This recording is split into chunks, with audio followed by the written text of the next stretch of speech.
we do all sorts of water and sanitation. There's Charlotte. And Charlotte, our president-elect, is online. Is it 6 o'clock yet? Oh, and I got a bell. Let me know when you. I bought a bell for the group, Linda. Oh, you got a bell. Oh, good. A service desk bell. Yeah, tell me when you're ready. Okay, you ready? Well, ready? I guess. Well, okay. Beautiful. Now he's recording. Are you recording? Yes. Okay. Love it. Well, Linda's a past district attorney. That outranks me. Charlotte is our president-elect. So she'll try to clean up the mess I've made in my year. But welcome to the May 12, 2020 Rotary E-Club of North Texas. And Linda is going to do an invocation. Bless our friendship today and bless this meeting. As we meet here today as members of Rotary, we pray that we are ever mindful of opportunities to render our services to fellow citizens and to our community. Let's continue to strive to make a better world. Be mindful of the suggested rules of engagement for the COVID-19. Keep safe and stay healthy. Amen. No, thank you. Okay, well, wave the, I can see get it. up. I can see There's it. the camera. I know, but I can see it. Okay, we are, Just- look on screen to Okay, see where, okay. okay. All right, if you will join me in the pledge, and you can salute because it says you can. And I pledge allegiance to the flag of the United States of America and to the republic for which for which it stands, one nation under Under God, indivisible, indivisible, with liberty and and justice for and all. justice for all. And I've started, when I go into Home Depot, I wear my Navy veteran hat because Home Depot gives veterans a 10% discount. But they want to see your ID. I got out in 64. Sometime in that 56-year period, my ID has gone missing. Sometimes they'll let me do it. I say, how about a USAA card?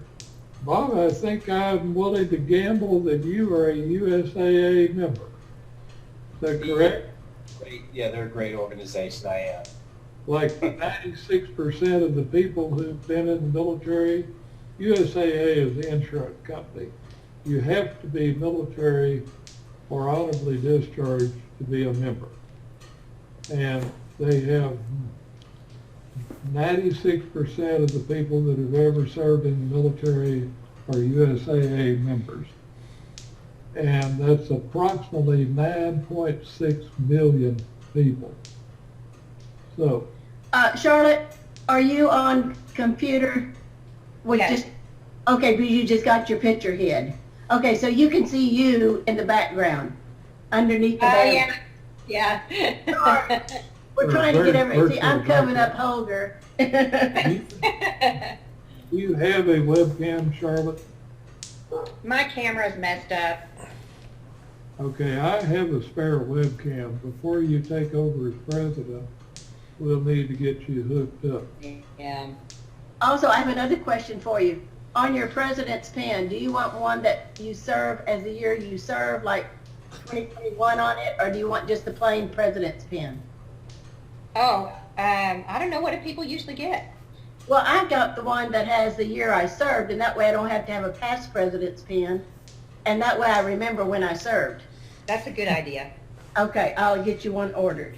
Okay. And I can't remember what then sometime in June, or probably near the end of June, we'll have installation.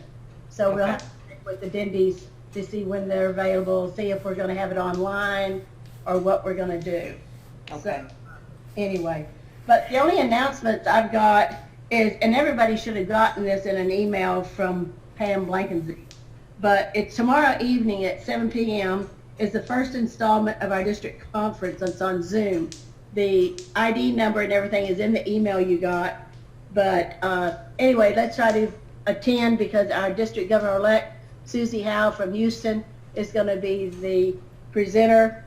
The next week, we will have Chuck Eisman of the Eisman Center and Darren Collins, who does the Project Hand Up in Africa, our programs. And then the following time will be John Hugo, the CEO, General Secretary of Rotary International.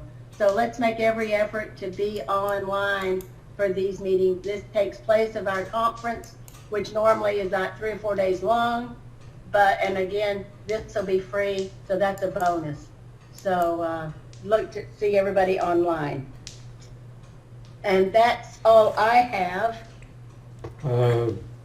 Howard, do you want to introduce the speaker? Yes, Eric. Eric is a well-known speaker, and he speaks on business, I believe, self-improvement. Or is it you had a? Let me check. Hold on a second. I got to look it up. Well, I've got it here. You want me to? I don't have it in front of me. I just have the Zoom screen. I don't have. Well, it says that he's a filmmaker. That's it. Filmmaker. Trauma survivor, hope ambassador, and he inspires audiences around mental health issues. Yes. So we had a little bit of time to speak with him before the meeting, and he had a film a preview here in the Dallas area a few months ago, Searching for Homecoming for Back from War. Oh. So anyway, thank you, Eric. We appreciate your time, and we look forward to hearing you. Thank you. Well, thank you. I appreciate it. Now the format is I speak normally. I'm sorry. Normally in my podcast I field questions. You could speak, and you could also do if you have PowerPoints, you could share your screen, but you could ask questions as well. Well, gosh, okay. No, I wasn't. I didn't know that there would be PowerPoints. I wasn't. No, you don't need to do it. It's an option if you want to. Oh, okay, great.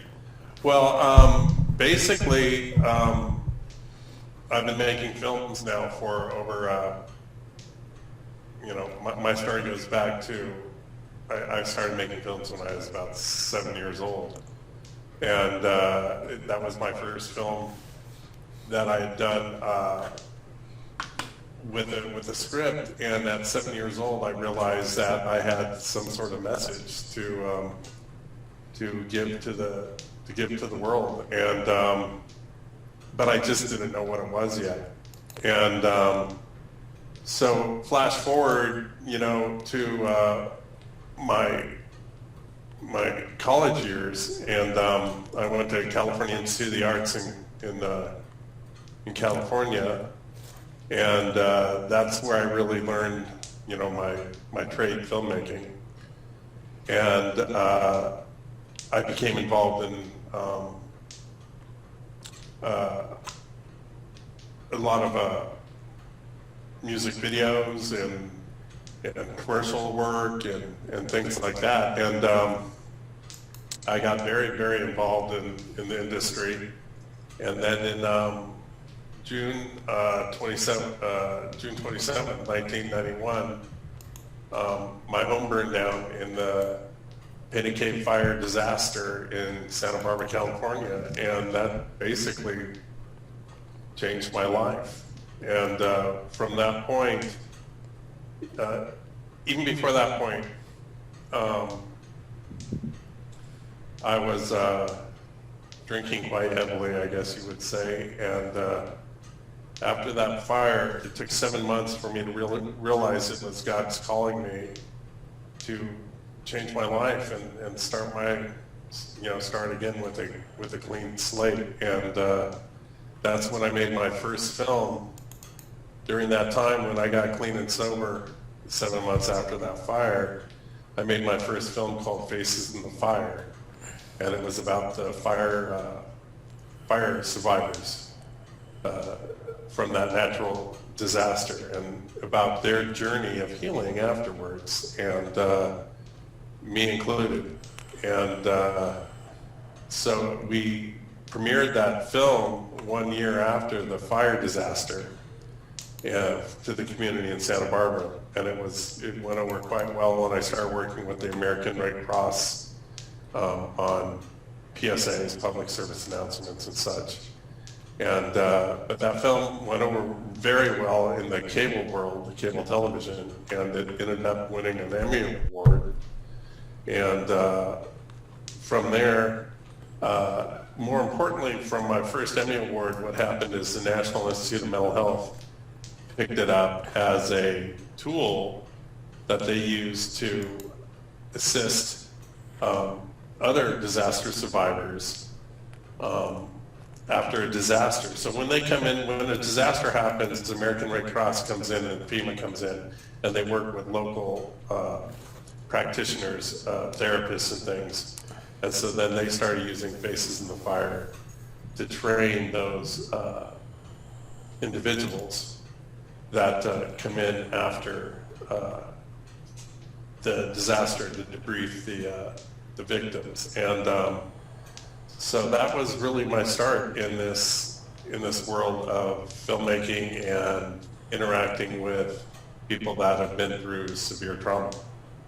And so my life radically changed after that, and I started doing a lot of other work similar to Faces in the Fire, but it just didn't have the connection that I had with my own personal films. And so I did a lot of PBS work and things like that.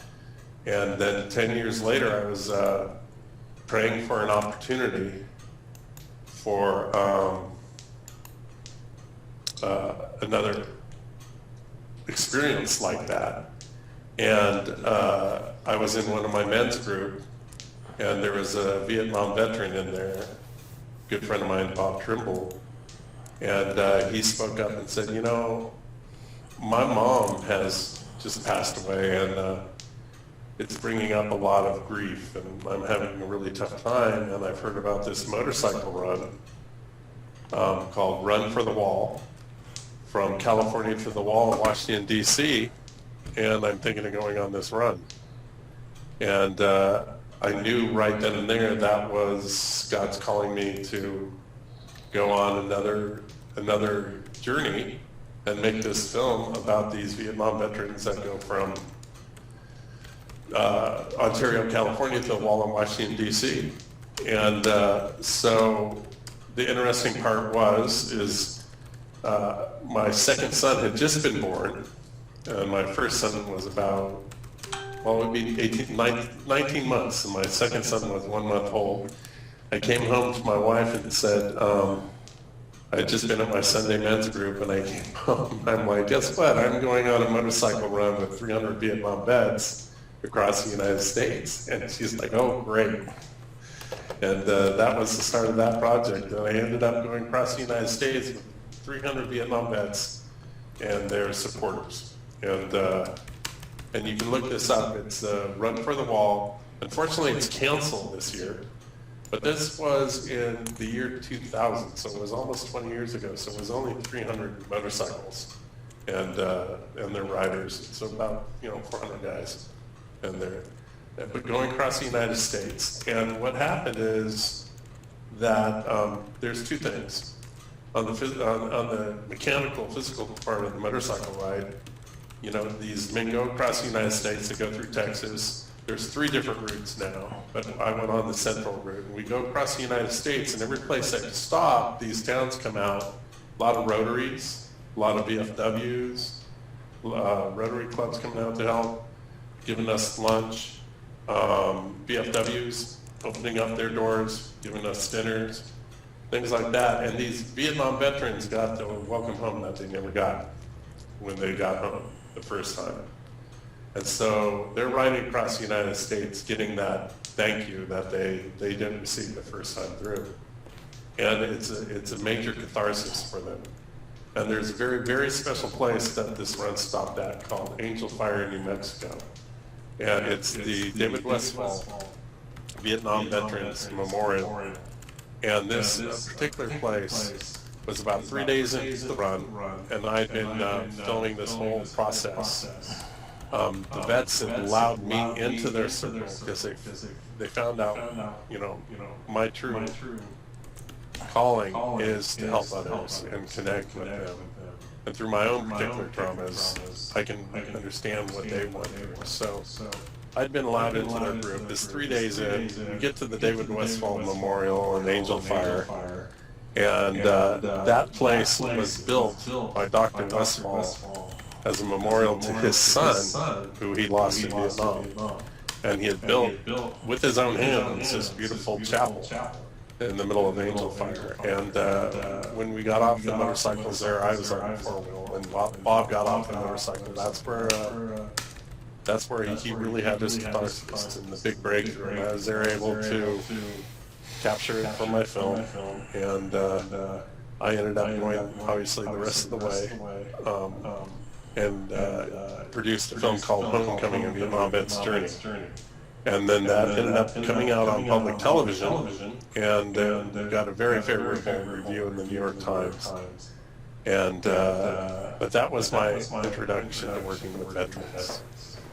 And so I'm just kind of reeling off my timeline. If you have any questions along the way, normally I'm in a format where I get a lot of questions.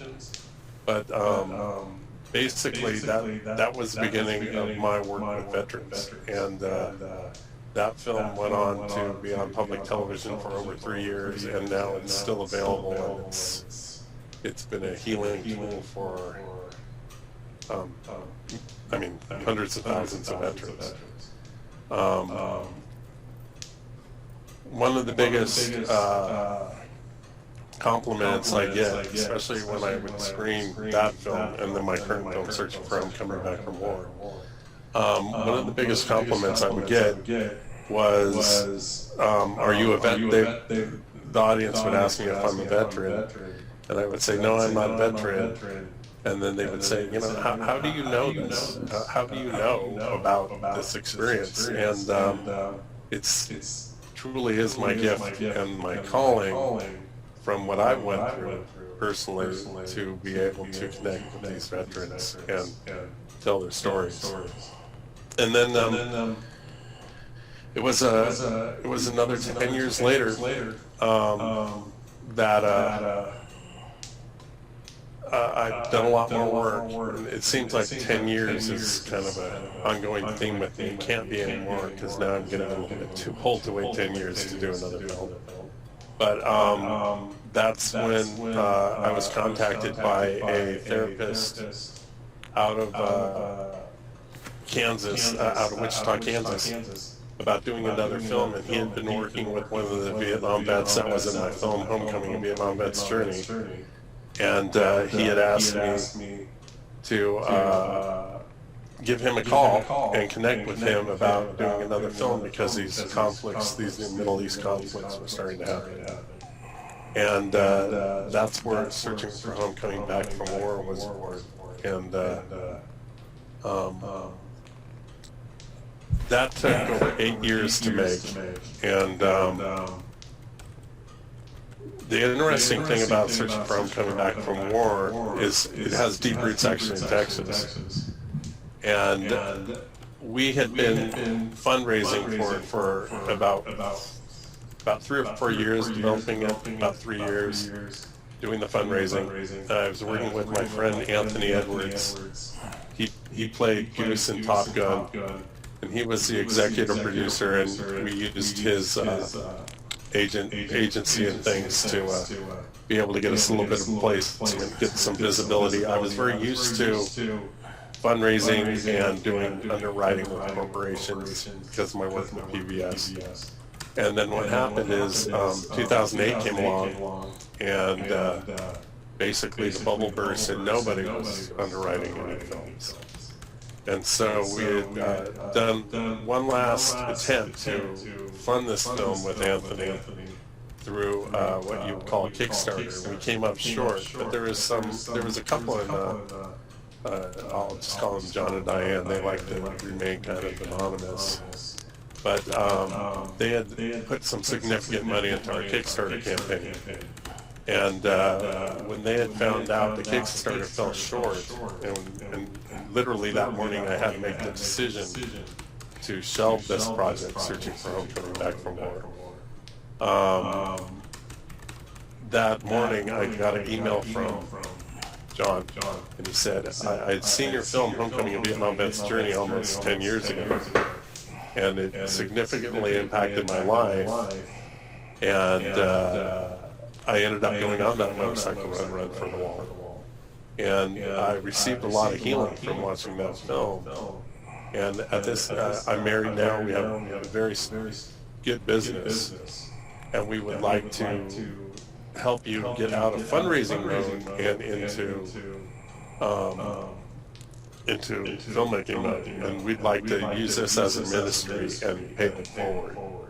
And so we received the money to do this film, Searching for Homecoming Back from War, from John and Diane, and that's how this last film was funded.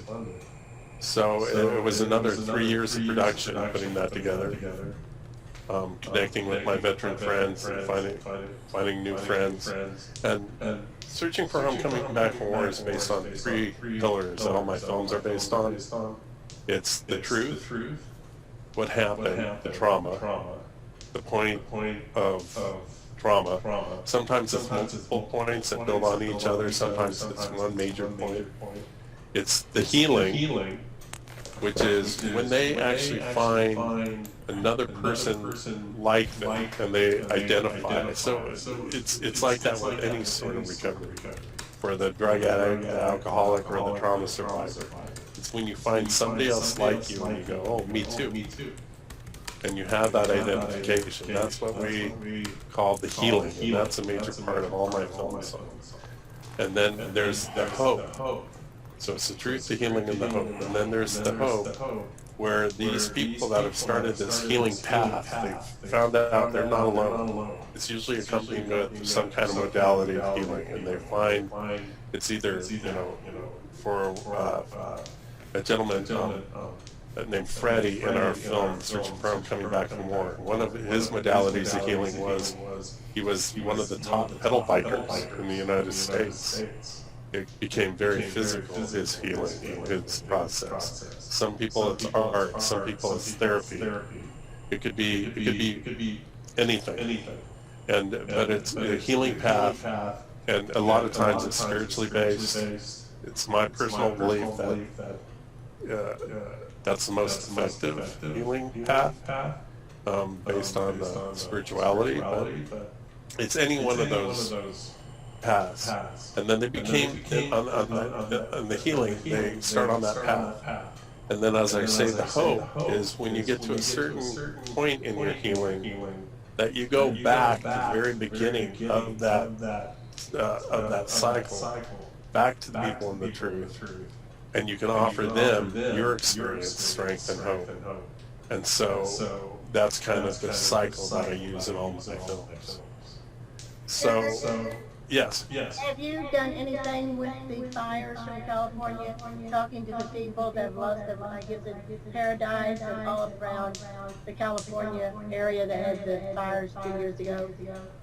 That's a great question, and I love questions, so please interrupt me anytime, because I'm just... I know this has No, I actually, that's where all my work was actually started, from a wildland fire very similar to that, and at the time, in 1990, Painted Cave Fire was one of the biggest fire disasters, but the Paradise Fire and that fire far surpassed anything up to that point. But the question to that is no.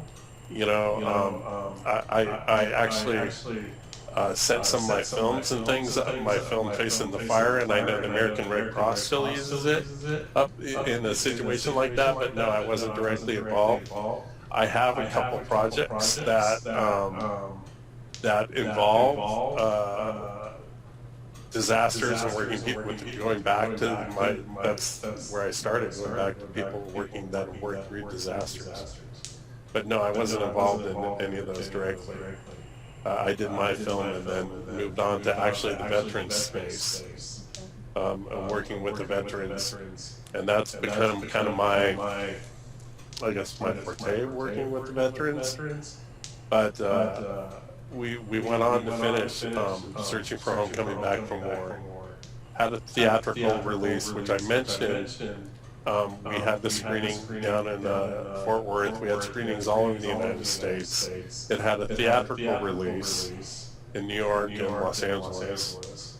And then, most importantly, we partnered with the Veterans Administration and two subsets of the Veterans Administration is 877 War Vets, which is a part of the Vet Centers, and it's a hotline where veterans can speak to other veterans.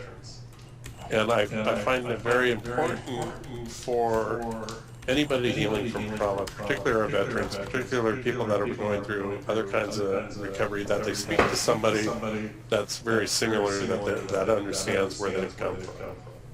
And so the veteran-to-veteran discussion, especially combat veteran to combat veteran, is very important. So we chose 877 War Vet, which is manned by veterans for veterans 24/7.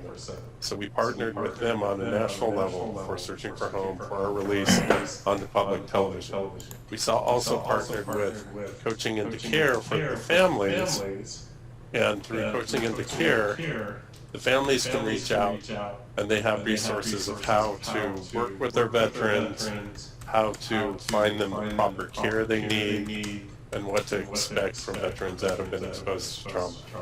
And so that was a very big component to our release on public television. We use those numbers and all the material. When we're in Dallas-Fort Worth, we had all the material available on our screenings and then through our public television release. And on our public television release in the first 3 years, we had 2,300 airings of the film. And one of my sons did the numbers. It adds up to, I think if you sat in a room and watched the film back to back, it would have been 3 months watching the film. So it was quite successful, and it reached over 12 million individuals. And as my team says, if one person is actually changed by that and their life is enhanced, then we've achieved our goal, which is Ralph Waldo Emerson made that quote, Harvard grad. And so that which brings me on to my new film, Unmasking Hope. And basically, after the success of Searching for Home, Coming Back from War, people were asking what my next film is going to be. So I went back to the clinicians that I worked with. I worked with clinicians out of Stanford University and New York University. And then I worked with a couple what you would call boots on clinicians that work constantly with trauma survivors. And so we came up with the current film, Unmasking Hope, which encompasses survivors of all different kinds of traumas, not just wartime. And so we have sexual abuse trauma survivors. We have first responders, which is very, very important. We have a police officer. We have first responder from 9/11. And a 9/11 survivor. We have mass shooting survivors. And through putting them together, what we do is I found out in all my years of working with trauma survivors that trauma, and Unmasking Hope is a very good example of that, with all these disparate different kinds of trauma survivors, that we all heal very similarly. God has a plan for our healing, emotionally and trauma-wise, just like He does for a scratch or anything else that we may get in our body. There's a plan to heal that He's built into us. And so that's why my films have such an aggregate of kind of different type of people, but they're all telling the same story. Unmasking Hope even though the police officer and his trauma of being jumped during a riot his healing has great similarity with the military sexual trauma survivor, the female Iraqi veteran. We all heal in the same way. We just take different modalities, there's differences, but our body is going to heal the same way. And that's really what Unmasking Hope is about. And that's the current project that I'm working on right now. So are there any other questions? So this is Bob. It's not really that much of a question, but definitely I want to honor you and say thank you for the work. It was taking a look at, seeing some of the trailer work on Unmasking Hope and Homecoming, and you're spot on, definitely, and I appreciate you working that space, searching for home. I just finished up 30 years, most of that was in special operations, multiple combat deployments, diagnosed with PTSD, it's common, and we can't be ashamed or afraid to talk about these things because those are the things that connect us. So again, I just really can't express my gratitude for your work and what you're doing. Everything you said, definitely is spot on. I was just sitting here nodding my head. Vets want to talk to vets, and every single year, 250,000 veterans. They become veterans at that point when they exit the service, 250,000. And I have to highlight Howard and his big heart. He's hosted, several events for our veterans to teach them additional skills. And to me, one of the most important skills is speed reading. So we were actually in discussions about setting up another outreach to help our veterans in that space and that transition. And believe it or not, and I was a senior guy, I was a sergeant major, did 30 years, and I thought that transition would be a little bit easier. But it's not easy for anybody when you step across that line from, a life of purpose, a life of sacrifice, a life of even some predictability, even though it's chaotic in a lot of cases. No plan survives first contact. So stepping across that line, and I've dedicated, my time, my life, my efforts to helping others in that space. Again, I just want to appreciate Howard for what he's done. But again, thank you. I mean, I'd love to reach out to you and connect some more efforts, because I'm working on other efforts. Because as you're probably aware, 20 veteran suicides every single day. The numbers are too high, those who have sacrificed so much. But just, again, that feeling of isolation. I guess I will turn that into a question. What are you seeing with this COVID-19? You mentioned about healing. How do we get on a trajectory of national healing post COVID-19? Oh my gosh, that's a great question, and thank you, and thank you for your service. I've been having a lot of discussions about the COVID-19 and how, in particular, how it affects the people that have went through trauma. It's a very, very difficult time for a lot of our veterans. One of the things I talk about is isolation is a killer. And especially with those that have went through trauma, in particular our vets, they have a tendency to isolate until it's still a struggle even after they've found the beginning of their healing. So, how do we address that? One of the things I like to say is, when isolation is the prescription, there's all sorts of other things that come to the surface. I'm doing a lot of follow-up now for Unmasking Hope, and I was just talking to a female Iraqi veteran, and she's finding it very, very difficult functioning for several different reasons in isolation. And so, again, isolation is a killer. We need our groups. A lot of people that have found the healing, they need to get to their groups. They need to get out. But that's just one microcosm of one of the subsets of so many problems that this COVID-19 have brought up. But as a nation itself, I think people are forgetting that we, at least for me, in my opinion, that, you know, we constantly are going through a series of traumas. You know, we can go back to 9/11 and remember what that morning was like. And that, you know, that was a trauma. Unfortunately, we go back to these mass shootings. And unfortunately, we've kind of, our hearts have kind of hardened, but that's a trauma that we all go through as a nation. And now we have this COVID-19, which is, my opinion, which is such an unknown for us. And, you know, I was speaking to 9/11 first responder, and he said, you know, with 9/11, at least we knew what we got. You know, the towers went down, it was over, New York came together. He says right now, the atmosphere in New York is completely different because there's two things. It's a very much mystery still what's going on and what's going to come up of this. And it's an elongated disaster. And the other thing is the divisiveness that we see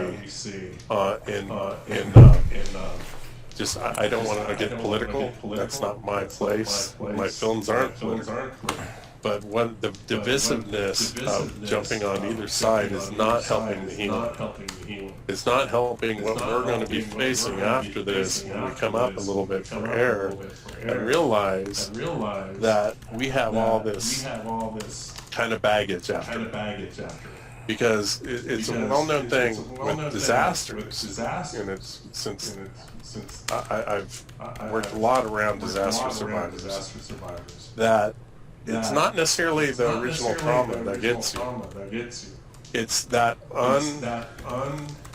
unhealed part of us that goes on and begins and tries to function.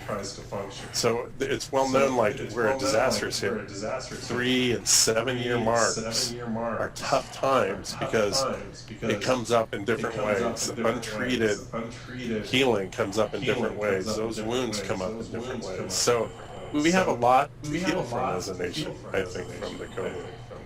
And it's just, and again, I use the analogy of disasters. You know, with an earthquake, boom, everything hits, it's all done. And it's a different kind of disaster. The survivors emerge, they know what to do, they know what to fix.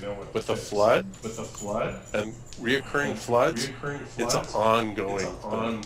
And it's just a very difficult, it's a heart-wrenching thing that really makes you wary and drives you down. So these disaster survivors are very different. So when I heard Jack Delaney, who was in charge of emergency services through through the Presbyterian Hospital in New York during 9/11, when he was talking about and comparing the COVID to 9/11 right now, that's what I thought. I thought of the earthquake versus that flood. That just makes you wary. And it's like 9/11, not, you can't compare the trauma, but you can find comparisons. And he said, you know, you kind of knew what you had there, you know, to a certain extent. Even though we were scared about other things going on, it wasn't this like lingering mystery and this ongoing wariness of it ongoing. And so, you know, that's something just to be aware of. But, you know, when people ask me, what can you do? You know, I'm not an expert. I'm a layman. You know, I don't like to call myself a filmmaker. I call myself more of a, God's put me in this position to tell other people's stories and be a messenger and somewhat of a healer. But when people tell me, ask me, it's like, what's the best thing you can do right now? The best thing you can do is reach out and listen. You know? I'm sure there's some of your veteran friends. We talk about those suicides, and we're going to see more and more suicides that are actually directly and indirectly related to the COVID and this isolation that we've been put in. The best thing that we can do is just reach out and then listen. There's not any big secret to listening, other than engaging and not giving advice. You know, and I think it's very important just to listen. I was just talking to a friend of mine. I actually was on a podcast. We're talking about a silent presence. You know, and people say, "What can I do right now?" I think one of the best things you can do is call somebody and listen. How are you doing right now?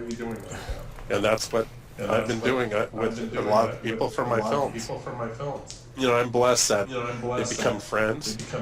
I continue to be in contact with them, and particularly the people that I'm working with now in Unmasking Hope. I'm able to go back and revisit them and see how they're doing, and some of them aren't doing too well. But it's very interesting because when I ask them, I go, "Do you want to be doing? You know, we're doing these remote interviews now," and they go, "Wow, I look forward to being able to talk about this." You know, and so we talk about their experience. We talk about their frustrations. You know, it's the with trauma, it's the straw that broke the camel's back. It's not just one thing. It's a continuation of all these things that happen, and it's the same thing with suicide, how the suicides come about. And just my layman understanding is the straw that broke the camel's back. It's the one thing. It's this. It's the COVID. It's my dad died. It's this. It's that. And soon the broken shoelace can be the straw that breaks the camel's back. Especially if you're in isolation and you don't have anybody to connect with and let some of this off. And I think it's very important for us right now to reach out. You can reach out to the person next to you, and you never know what they're going through.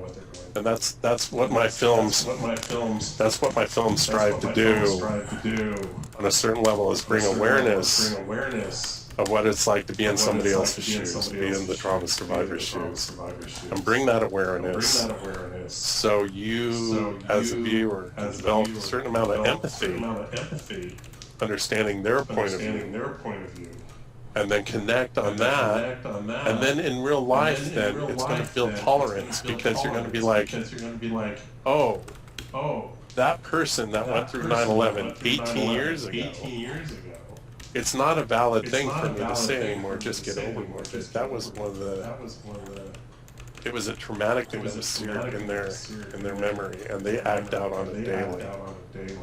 So that produces a certain amount of tolerance in any sort of case. So that's kind of what I base my work on. Yeah, no, that's tremendous. I appreciate you. You know, and Howard talks about too the importance of state management. You know, and one thing Howard taught me, you know, in any situation is what is the best thing I can do right now? What's the next best thing? And that prevents that amygdala hijack from being stuck in that emotional state. And definitely, I'm a man of faith too, so I definitely agree with the spirit. But we are body, soul, also mind, and spirit, and understand that holistic approach of each individual is unique. And a concern that I have is PTSD. I think I definitely agree with your comments and observation about the suicide. But there can be an intervention. There should be. We should learn, I believe, during this from the veteran community as a nation, because the sustained heightened, level in the limbic system of fear and anxiety and stress. I say stress, anxiety, and depression makes you sad. But there's things that you can do to increase, your positive state, because it is so much about state management. So, what are the considerations or thoughts you had, about PTSD and maybe learning? I think that your films can be a teaching and even healing modality and mechanism for the nation, if put into the into the right hands and viewed from that perspective, because we're already seeing doctors who are in the ground zero of this COVID even taking their lives, which is preventable. It's sad, but I'll let you comment on those points. Well, going back to the, we're talking about the different healing modalities,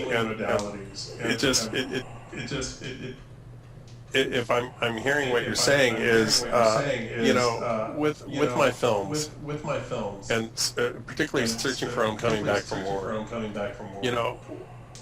which is available on iTunes, Google Play, Amazon Prime, if anybody wants to see what we're speaking of. One of the biggest joys I get after having screenings and such in person are when people that are in different kind of traumas relate to the soldier's trauma. They say, if they can get over losing a leg, if he can become the number 3 pedal biker in the United States, it becomes an aspirational thing. I talked about with my films the awareness producing empathy that produces tolerance. The other thing with my film is the identification, is with the people that see the films. And even though it might not be a trauma such as wartime trauma, losing your leg, IEDs or whatever, that they can connect and go, oh, me too. I've had a similar trauma and I've seen him. I see Freddie being the number 3 pedal biker. I see Kenny get his service dog. And then not only is the service dog helping him out, but now he has an organization that supplies service dogs to other veterans, and then that becomes his source of healing because he's in the hope now, as I explained, the truth, the healing, and the hope. So, oh, go ahead. There is a group in Texas called Patriots Law. The state prison trains the dogs. And the part I love is they'll have 20 dogs and 20 veterans. And they got to match them. The dog picks the person. I love it. And they say too, for the trainers, for the people that leave the prison, 80% are back within 2 years. Of the dog trainers, only one has come back. So they get something out of it. I'm through. Yeah. Well, I think it is about time. We appreciate your time very much. We look forward to maybe, like I said, Howard probably has the names of all your films, everything that we can look them up on.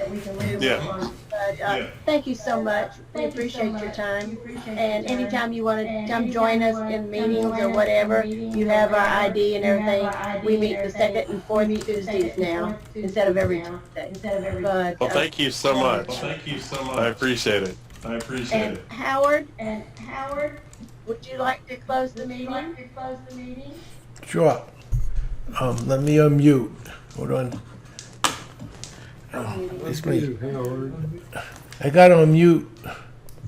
Sorry, I muted myself so we're making noise. We're going to do the 4-way test of the things we think, say, and do.